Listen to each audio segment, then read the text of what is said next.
to the Skylark by William Wordsworth. Ethereal minstrel, pilgrim of the sky, dost thou despise the earth where cares abound? Or, while the wings aspire, are heart and eye both with thy nest upon the dewy ground? Thy nest, which thou canst drop into at will, those quivering wings composed, that music still. Leave to the nightingale her shady wood, a privacy of glorious light is thine, whence thou dost pour upon the world a flood of harmony with instinct more divine, type of the wise who soar but never roam, true to the kindred points of heaven and home.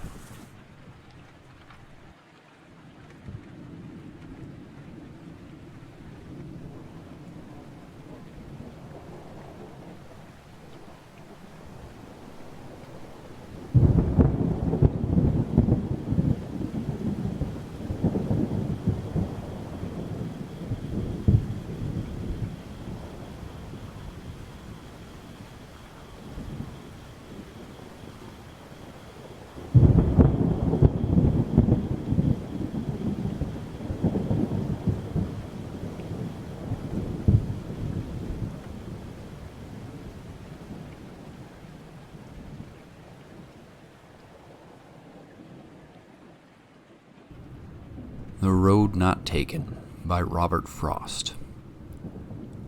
Two roads diverged in a yellow wood, and sorry I could not travel both, and be one traveler long I stood, and looked down one as far as I could, to where it bent in the undergrowth. Then took the other, as just as fair, and having perhaps the better claim, because it was grassy and wanted wear, though as for that the passing there had worn them really about the same, and both that morning equally lay in leaves no step had trodden black. Oh, I kept the first for another day, yet knowing how way leads on to way, I doubted if I should ever come back. I shall be telling this with a sigh, somewhere ages and ages hence. Two roads diverged in a wood, and I took the one less traveled by, and that has made all the difference.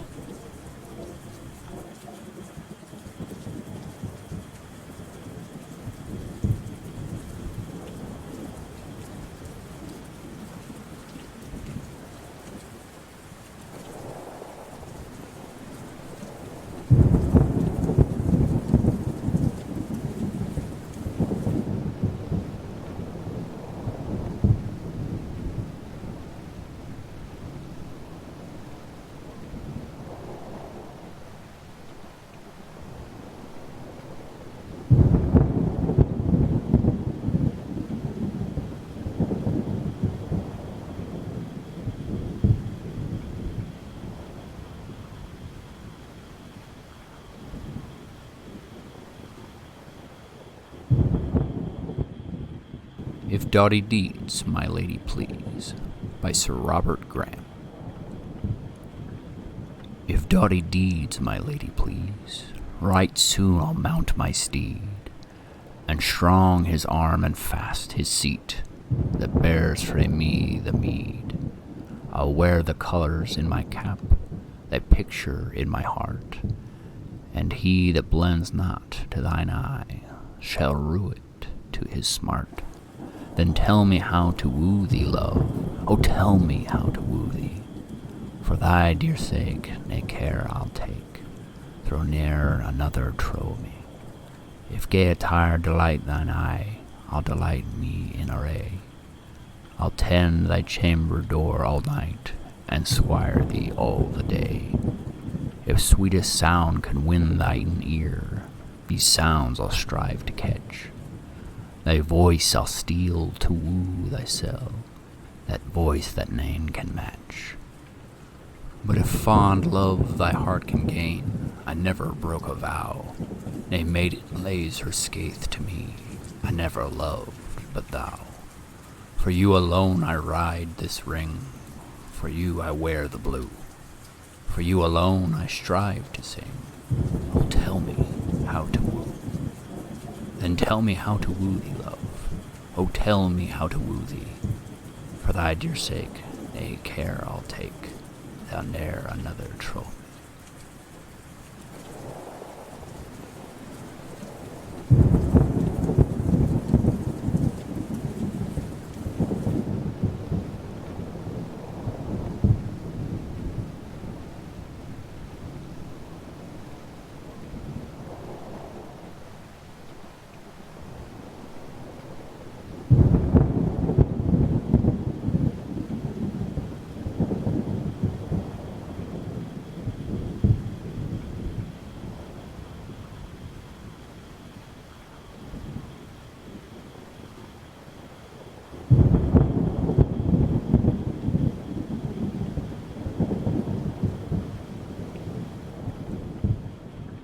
After Apple Picking by Robert Frost. My long two-pointed ladder sticking through a tree toward heaven still, and there's a barrel that I didn't fill beside it, and there may be 2 or 3 apples that I didn't pick upon some brow. But I am done with apple picking now. Essence of winter sleep is on the night. The scent of apples I am drowsing off. I cannot rub the strangeness from my sight I got from looking through a pane of glass I skimmed this morning from the drinking trough, and held against the world of hoary grass. It melted, and I let it fall and wake, but I was well upon my way to sleep before it fell, and I could tell what form my dreaming was about to take. Magnified apples appear and disappear, stem end and blossom end, and every fleck of russet showing clear. My instep arc not only keeps the ache, it keeps the pressure of a ladder round. I feel the ladder sway as the boughs bend, and I keep hearing from the cellar bin the rumbling sound of load on load of apples coming in. For I have had too much of apple picking. I am overtired of the great harvest I myself desired. There were 10,000 fruit to touch, cherish in hand, lift down and not let fall, for all that struck the earth, no matter if not bruised or spiked with stubble, went surely to the cider apple heap, as of no worth. One can see what will trouble this sleep of mine, whatever sleep it is. Were he not gone, the woodchuck could say whether it's like his. Long sleep, as I describe its coming on, or just some human sleep.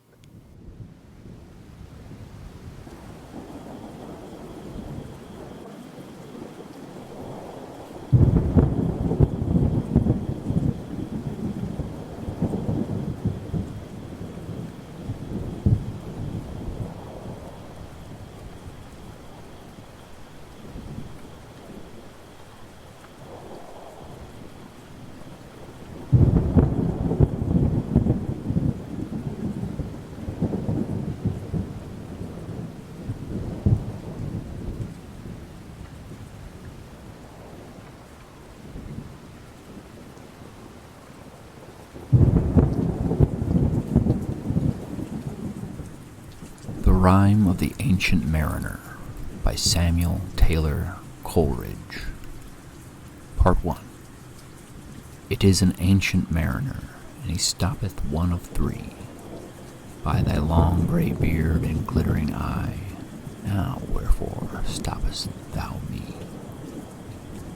The bridegroom's doors are opened wide, and I am next of kin. The guests are met, the feast is set. mayest hear the merry din. He holds them with his skinny hand. There was the ship, quoth he. Hold off, unhand me, greybeard loon. Eftsoons his hand dropped he. He holds him with his glittering eye. The wedding guest stood still, and listens like a 3 years' child. The mariner hath his will. The wedding guest sat on a stone. He cannot choose but hear. And thus spake on that ancient man, the bright-eyed mariner. The ship was cheered, the harbor cleared. Merrily did we drop below the kirk, below the hill, below the lighthouse top. The sun came up upon the left, out of the sea came he, and he shone bright, and on the right went down into the sea. Higher and higher every day, till over the mast at noon, the wedding guest here beat his breast, for he heard the loud bassoon. The bride hath paced into the hall, red as a rose is she. Nodding their heads before her goes the merry minstrelsy. The wedding guest he beat his breast, yet he cannot choose but hear, and thus spake on that ancient man, the bright-eyed mariner. And now the storm blast came, and he was tyrannous and strong. He struck with his o'ertaking wings, and chased us south along. With sloping masts and dipping prow, as who pursued with yell and blow, still treads the shadow of his foe, and forward bends his head. The ship drove fast, loud roared the blast, and southward aye we fled. And now there came both mist and snow, and it grew wondrous cold, and ice mast high came floating by, as green as emerald. And through the drifts, the snowy cliffs, did send a dismal sheen, nor shapes of men nor beast we ken, the ice was all between. The ice was here, the ice was there, the ice was all around. It cracked and growled and roared and howled like noises in a swound. At length did cross an albatross, through the fog it came, as if it had been a Christian soul, we hailed it in God's name. It ate the food it ne'er had eat, and round it flew. The ice did split with a thunder fit, the helmsman steered us through. And a good south wind sprung up behind, the albatross did follow, and every day for food or play came to the mariner's hollow. In mist or cloud, on mast or shroud, it perched for vespers 9, whilst all the night, through fog smoke white, glimmered the white moonshine. God save thee, ancient mariner, from the fiends that plague thee thus. Why lookest thou so? With my crossbow I shot the albatross. Part 2. The sun now rose upon the right. Out of the sea came he, still hid in mist, and on the left went down to the sea. And the good south wind still blew behind, but no sweet bird did follow, nor any day for food or play came to the mariner's hollow. And I had done a hellish thing, and it would work 'em woe. For all averred I had killed the bird that made the breeze to blow. Ah, wretch, said they, the bird to slay that made the breeze to blow. Nor dim nor red, like God's own head, the glorious sun uprist. Then all averred I had killed the bird that brought the fog and the mist. 'Twas right, said they, such birds to slay that bring the fog and mist. The fair breeze blew, the white foam flew, the furrow followed free. We were the first that ever burst into the silent sea. Down dropped the breeze, the sails dropped down. 'Twas sad, as as sad could be, and we did speak only to break the silence of the sea. All in a hot and copper sky, the bloody sun at noon, right up above the mast did stand, no bigger than the moon. Day after day, day after day, we stuck, nor breath nor motion, as idle as a painted ship upon a painted ocean. Water, water everywhere, and all the boards did shrink. Water, water everywhere, nor any drop to drink. The very deep did rot. O Christ, whatever this should be. Yea, slimy things did crawl with legs upon the slimy sea. About, about, in reel and rout, the death fires danced at nights. The water, like a witch's oils, burned green and blue and white. And some in dreams assured were of the spirit that plagued us so. 9 fathom deep he had followed us from the land of mist and snow. And every tongue through utter drought was withered at the root. We could not speak no more than if we had been choked with soot. Ah, well a day, what evil looks had I from old and young. Instead of the cross, the albatross about my neck was hung. Part 3. There passed a weary time. Each throat was parched and glazed each eye. A weary time, how glazed each weary eye. When looking westward, I beheld a something in the sky. At first it seemed a little speck, and then it seemed a mist. It moved and took at last a certain shape. I wist. A speck, a mist, a shape, I wist, and still it neared and neared, as if it dodged a water sprite. It plunged and tacked and veered. With throats unslaked, with black lips baked, it could not laugh nor wail. Through utter drought all dumb we stood. I bit my arm, I sucked the blood, and cried, "A sail, a sail!" With throats unslaked, with black lips baked, agape they heard me call. Gramercy, they for joy did grin, and all at once their breath drew in, as they were drinking all. "See, see," I cried, "she tacks no more. Hither to work us wheel. Without a breeze, without a tide, she steadies with upright keel." The western wave was all aflame. The day was well nigh done. Almost upon the western wave rested the broad, bright sun, when that strange shape drove suddenly betwixt us and the sun. And straight the sun was flecked with bars. Heaven's mother, send us grace. As if through a dungeon grate he peered, with broad and burning face. Alas, thought I, and my heart beat loud, how fast she nears and nears! Are those her sails that glance in the sun, like restless gossamers? Are those her ribs, through which the sun did peer, as though through a grate? And is that woman all her crew? Is that a death?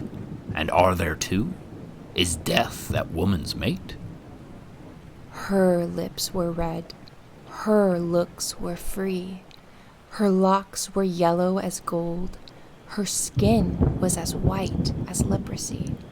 The nightmare, life in death, was she, who thicks man's blood with cold. The naked hulk alongside came, and the twain were casting dice. "The game is done, I've won, quoth she, and whistles thrice. The sun's rim dips, the stars rush out. At one stride comes the dark, with far-heard whisper o'er the sea, off shot the spectre bark. We listened and looked sideways up, fear at my heart as at a cup. My lifeblood seemed to sip. The stars were dim and thick the night. The steersman's face by his lamp gleamed white. From the sails the dew did drip, till clomb above the eastern bar the horned moon with one bright star within the nether tip. One after one, by the star-dogged moon, too quick for groan or sigh, each turned his face with a ghastly pang and cursed me with his eye. 4 times 50 living men, and I heard nor sigh nor groan. With heavy thump, a lifeless lump, they dropped down one by one. The souls did from their bodies fly, they fled to bliss or woe, and every soul, it passed me by, like the whiz of my crossbow. Part 4. I fear thee, ancient mariner, I fear thy skinny hand, and thou art long and lank and brown, as is the ribbed sea sand. I fear thee and thy glittering eye, and thy skinny hand so brown. Fear not, thou wedding guest, this body dropped not down. Alone, alone, all alone. Alone on the wide, wide sea, and never a saint took pity on my soul in agony. The many men so beautiful, and they all dead did lie, and 1,000 slimy things lived on, and so did I. I looked upon the rotting sea, and drew my eyes away.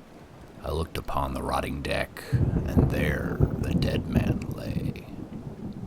I looked to heaven, and tried to pray, but or ever a prayer had gushed, a wicked whisper came, and made my heart as dry as dust. I closed my lids and kept them closed, and the balls like pulses beat. For the sky and the sea, and the sea and the sky, lay dead like a load on my weary eye, and the dead were at my feet. The cold sweat melted from their limbs, nor rot nor reek did they. The look with which they looked at me had never passed away. An orphan's curse would drag to hell a spirit from on high. But oh, more horrible than that is the curse in a dead man's eye. 7 days, 7 nights I saw that curse, and yet I could not die. The moving moon went up the sky, and nowhere did abide. Softly she was going up, and a star or two beside. Her beams bemocked the sultry main, like April hoar frost spread. But where the ship's huge shadow lay, the charmed water burnt alway, a still and awful red. Beyond the shadow of the ship, I watched the water snakes. They moved in tracks of shining white, and when they reared, the elfish light fell off in hoary flakes. Within the shadow of the ship, I watched their rich attire, blue, glossy green, and velvet black.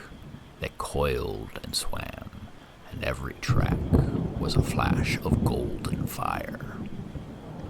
Oh, happy living things, no tongue their beauty might declare. A spring of love gushed from my heart, and I blessed them unaware. Sure, my kind saint took pity on me, and I blessed them unaware. The selfsame moment I could pray, and from my neck so free the albatross fell off and sank, like a lead into the sea. Part 5. O sleep, it is a gentle thing, beloved from pole to pole. To Mary Queen the praise be given. She sent the gentle sleep from heaven that slid into my soul. The silly buckets on the deck that had so long remained, I dreamt that they were filled with dew, and when I woke, it rained. My lips were wet, my throat was cold, my garments all were dank. Sure I had drunken in my dreams, and still my body drank. I moved and could not feel my limbs. I was so light almost, I thought I had died in sleep, and was a blessed ghost. And soon I heard a roaring wind. It did not come anear, but with its sound it shook the sails that were so thin and sere. The upper air burst into life, and 100 fiery flags sheen. To and fro they were hurried about, and to and fro and in and out the wan stars danced between. And the coming wind did roar more loud, and the sails did sigh like sedge, and the rain poured down from one black cloud. The moon was at its edge. The thick black cloud was cleft and still, the moon was at its side. Like water shot from some high crag, the lightning fell with never a jag, a river steep and wide. The loud wind never reached the ship, yet now the ship moved on. Beneath the lightning and the moon, the dead men gave a groan. They groaned, they stirred, they all uprose, nor spake nor moved their eyes. It had been strange, even in a dream, to have seen those dead men rise. The helmsman steered, the ship moved on, yet never a breeze blew. The mariners all gone work the ropes, where they were wont to do. They raised their limbs like lifeless tools. We were a ghastly crew. The body of my brother's son stood by me, knee to knee. The body and I pulled at one rope, but he said naught to me. I fear thee, ancient mariner. Be calm, thou wedding guest. 'Twas not these souls that fled in pain, which to their courses came again, but a troop of spirits blessed. For when it dawned, they dropped their arms and clustered round the mast. Sweet sounds rose slowly through their mouths and from their bodies passed. Around, around flew each sweet sound, then darted to the sun. Slowly the sounds came back again, now mixed, now one by one. Sometimes a dropping from the sky, I heard the Skylark sing. Sometimes all little birds they are, how they seem to fill the sea and air with their sweet jargoning. And now 'twas like all instruments, now like a lonely flute, and now it is an angel's song that makes the heavens be mute. It ceased, yet still the sails made on, a pleasant noise till noon, a noise like a hidden brook in the leafy month of June, that to the sleeping woods all night singeth a quiet tune. Till noon we quietly sailed on, yet never a breeze did breathe. Slowly and smoothly went the ship, moved onward from beneath. Under the keel 9 fathom deep, from the land of mist and snow, the spirit slid, and it was he that made the ship to go. The sails at noon left off their tune, and the ship stood still also. The sun, right up above the mast, had fixed her to the ocean, but in a minute she 'gan stir with a short, uneasy motion, backwards and forwards, half her length with a short, uneasy motion. Then, like a pawing horse let go, she made a sudden bound. It flung the blood into my head, and I fell down in a swound. How long in that same fit I lay, I have naught to declare. But ere my living life returned, I heard, and in my soul discerned, two voices in the air. Is it he, quoth one, is this the man? By him who died on cross, with his cruel bow he laid full low the harmless albatross. The spirit who bideth by himself in the land of mist and snow, he loved the bird that loved the man who shot him with his bow. The other was a softer voice, as soft as honeydew. Quoth he, the man hath penance done, and penance more will do. Part 6. But tell me, speak again, thy soft response renewing. What makes that ship drive on so fast? What is the ocean doing? Still as a slave before his lord, the ocean hath no blast. His great bright eye most silently up to the moon is cast.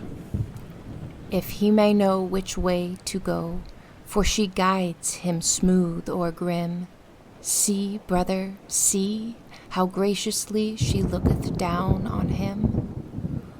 But why drives on that ship so fast, without or wave or wind? The air is cut away before, and closes from behind. Fly, brother, fly, more high, or we shall be belated. For slow and slow that ship will go, when the mariner's trance is abated. I woke, and we were sailing on as in a gentle weather. 'Twas night, calm night, the moon was high, the dead men stood together. All stood together on the deck, for a charnel dungeon fitter. All fixed on me their stony eyes, that in the moon did glitter. The pang, the curse with which they died, had never passed away. I could not draw my eyes from theirs, nor turn them up to pray. And now this spell was snapped. Once more I viewed the ocean green, and looked far forth, yet little saw of what had else been seen. Like one that on a lonesome road doth walk in fear and dread, and having once turned round, walks on, and turns no more his head, because he knows a frightful fiend doth close behind him tread. But soon there breathed a wind on me, nor sound nor motion made. Its path was not upon the sea, in ripple or in shade. It raised my hair, it fanned my cheek like a meadow gale of spring. It mingled strangely with my fears, and yet it felt like a welcoming. Swiftly, swiftly flew the ship, yet she sailed softly too. Sweetly, sweetly blew the breeze, on me alone it blew. Oh, dream of joy! Is this indeed the lighthouse top I see? Is this the hill? Is this the kirk? Is this mine own country? We drifted o'er the harbor bar, and I with sobs did pray, oh, let me be awake, my God, or let me sleep alway. The harbor bay was clear as glass, so smoothly it was strewn, and on the bay the moonlight lay, and the shadow of the moon. The rock shone bright, the kirk no less, that stands above the rock, the moonlit steeped in silentness, the steady weathercock. And the bay was white with silent light, till rising from the same, full many shapes that shadows were, in crimson colors came. A little distance from the prow, those crimson shadows were. I turned my eyes upon the deck. what saw I there? Each course lay flat, lifeless and flat, and by the holy rood, a man all light, a seraph man, on every course there stood. This seraph band, each waved his hand, it was a heavenly sight. They stood as signals to the land, each one a lovely light. This seraph band, each waved his hand, no voice did they impart. No voice, but oh, the silence sank like music on my heart. But soon I heard the dash of oars, I heard the pilot's cheer.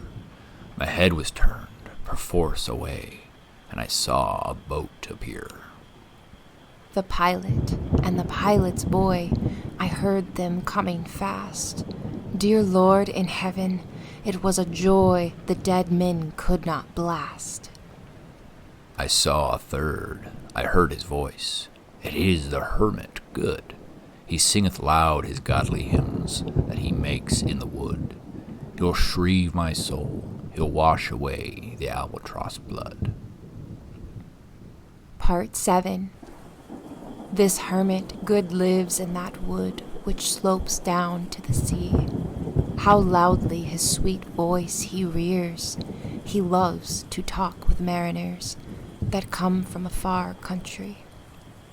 He kneels at morn and noon and eve. He hath a cushion plump.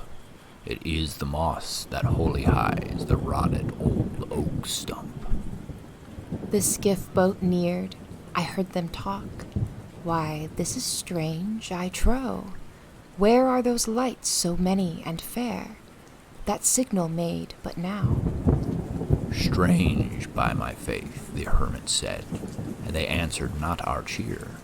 The planks look warped, and see those sails, how thin they are and sere. I never saw aught like to them, unless perchance it were brown skeletons of leaves that lag my forest brook along, when the ivy tod is heavy with snow, and the owlet whoops to the wolf below that eats the she-wolf's young. Dear Lord, it hath a fiendish look. The pilot made reply. I am afeard. Push on, said the hermit cheerily. The boat came closer to the ship, but I nor spake nor stirred. The boat came close beneath the ship, and straight a sound was heard. Under the water it rumbled on, still louder and more dread. It reached the ship, it split the bay, the ship went down like lead. Stunned by that loud and dreadful sound, which sky and ocean smote, like one that hath been 7 days drowned, my body lay afloat. But swift as dreams, myself I found within the pilot's boat. Upon the whirl where sank the ship, the boat spun round, and all was still, save that the hill was telling of the sound. I moved my lips, the pilot shrieked, and fell down in a fit. The holy hermit raised his eyes, and prayed where he did sit. I took the oars, the pilot's boy, who now doth crazy go, laughed loud and long, and all the while his eyes went to and fro. Ha ha, quoth he, full plain I see, the devil knows how to row. And now in all my own country I stood on the firm land. The hermit stepped forth from the boat, and scarcely he could stand. Oh, shrieve me, holy man. The hermit crossed his brow. Say quick, quoth he, I bid thee say, what manner of man art thou? For with this frame of mine was wrenched with a woeful agony, which forced me to begin my tale, and then it left me free. Since then, at an uncertain hour, that agony returns, and until my ghastly tale is told, this heart within me burns. I pass like night from land to land, I have strange power of speech. That moment that his face I see, I know the man that must hear me. To him my tale I teach. What loud uproar burst from that door? The wedding guests are there, but in the garden bower the bride and bridesmaids singing are. And hark the little vesper bell, which biddeth me to prayer. O wedding guest, this soul hath been alone on a wide, wide sea. So lonely 'twas that God himself scarce seemed there to be. O sweeter than the marriage feast, 'tis sweeter far to me, to walk together to the kirk with a goodly company. To walk together to the kirk, and all together pray, while each to his great Father bends, old men and babes, and loving friends, and youths and maidens gay. Farewell, farewell, but this I tell to thee, thou wedding guest, he prayeth well, who loveth well, both man and bird and beast. He prayeth best, who loveth best all things both great and small. For the dear God who loveth us, he made and loveth all. The mariner, whose eye is bright, whose beard with age is hoar, is gone, and now the wedding guest turn from the bridegroom's door. He went like one that hath been stunned, and is of sense forlorn, a sadder and a wiser man. He rose the morrow morn.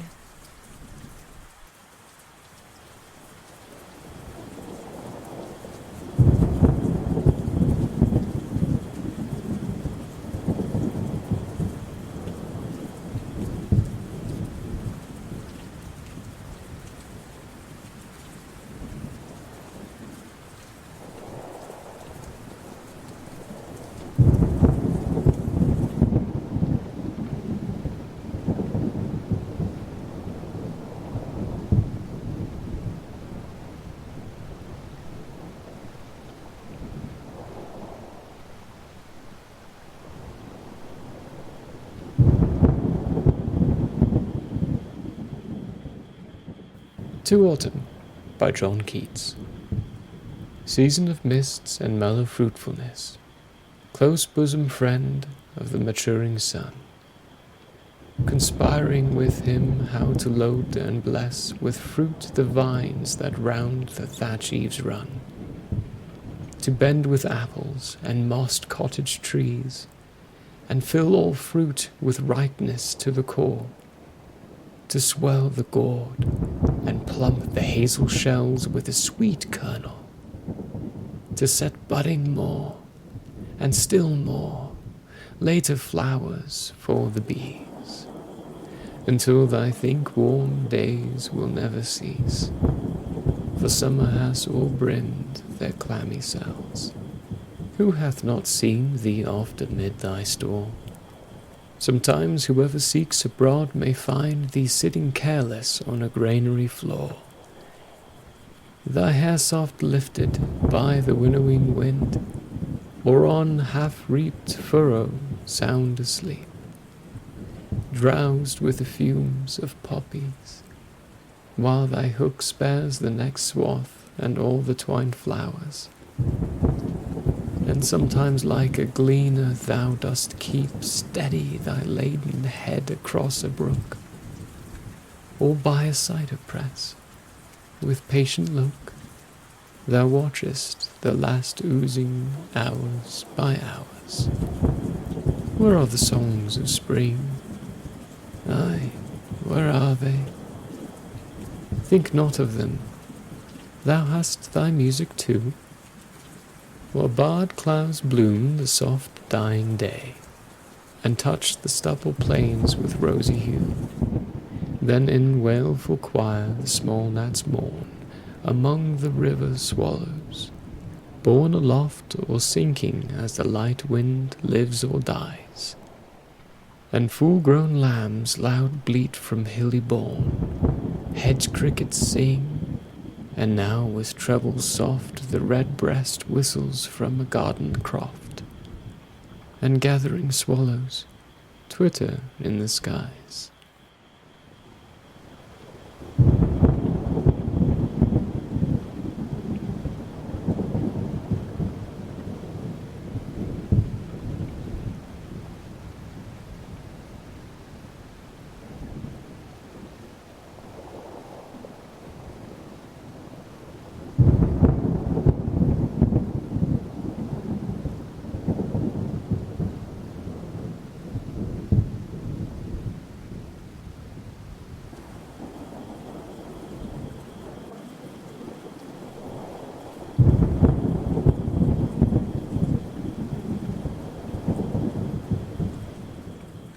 A Psalm of Life by Henry Wadsworth Longfellow.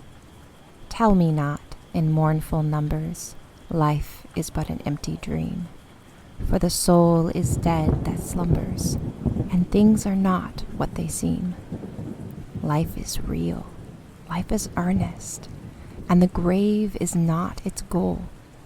Dust thou art, to dust returnest, was not spoken of the soul. Not enjoyment and not sorrow is our destined end or way, but to act that each tomorrow find us farther than today.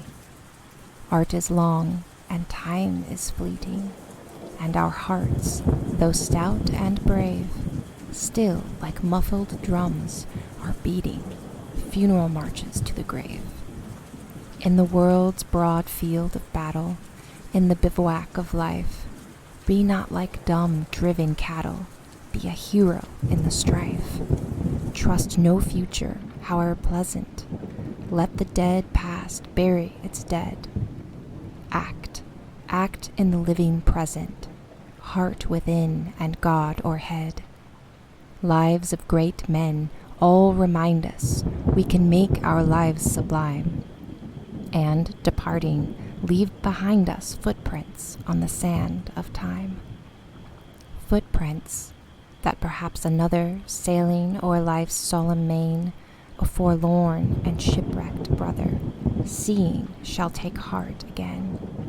Let us, then, be up and doing, with a heart for any fate, still achieving, still pursuing, learn to labor and to wait.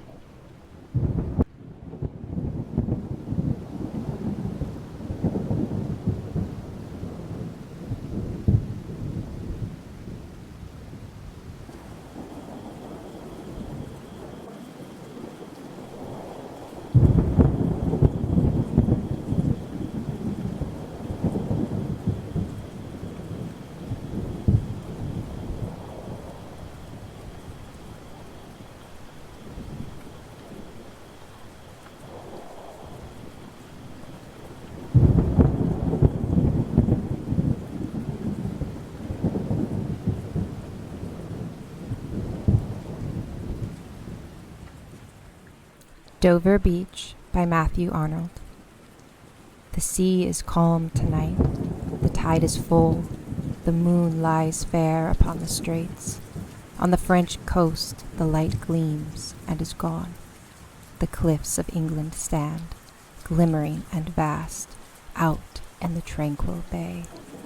Come to the window, sweet is the night air, only from the long line of spray where the sea meets the moon-blanched land. Listen, you hear the grating roar of pebbles which the waves draw back and fling at their return up the high strand, begin and cease, and then again begin, with tremulous cadence slow, and bring the eternal note of sadness in.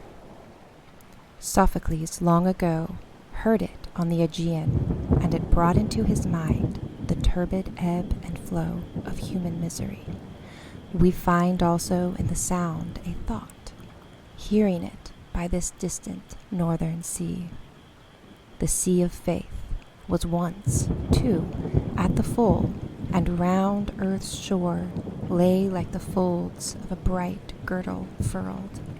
But now I only hear its melancholy, long, withdrawing roar, retreating to the breath of the night wind, down the vast edges, drear and naked shingles of the world.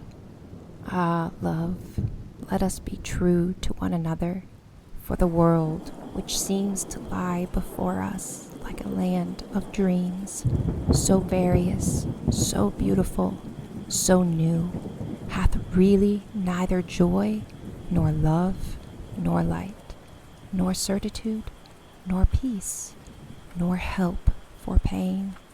And we are here, as on a darkling plain, swept with confused alarms of struggle and flight, where ignorant armies clash by night.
Thank you for listening to Rain in the Garden at the Albert Inn. If there are poems you would like us to read here, please join our Discord channel and let us know. May joy find you throughout this week. Goodbye.